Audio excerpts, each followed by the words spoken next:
In today's video, I'm going to teach you how to deactivate your Slack account the right way.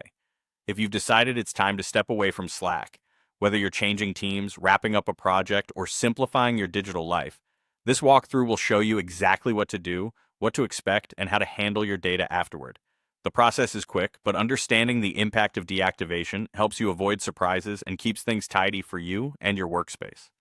Start by opening a web browser and heading to my.slack.com's account. This link takes you straight to your Slack account settings. If you're not already signed in, you'll be prompted to log in first. If you use Slack with multiple workspaces, make sure you're on the workspace where you want to deactivate your account.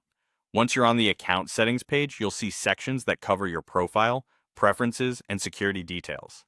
Now scroll down until you find the option labeled Deactivate Account. It's typically near the bottom of the page. Click it, and Slack will guide you through a brief confirmation process. You may be asked to confirm your identity and acknowledge what deactivation means for your access. Read the prompts carefully, then continue to confirm. When you finalize, Slack processes the change immediately. Here's what happens next. Your account is deactivated and you're removed from your Slack workspaces. You won't be able to sign in, send messages, or receive notifications.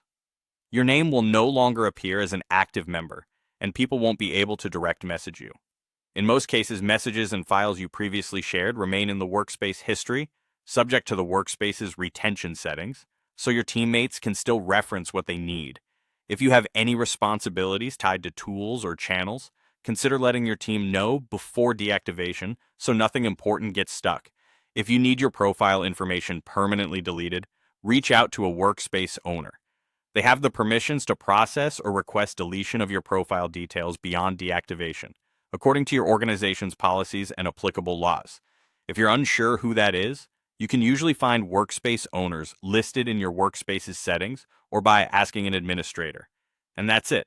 Go to my.slack.com/account, scroll to deactivate account, follow the prompts, and if needed, contact a workspace owner for permanent profile deletion.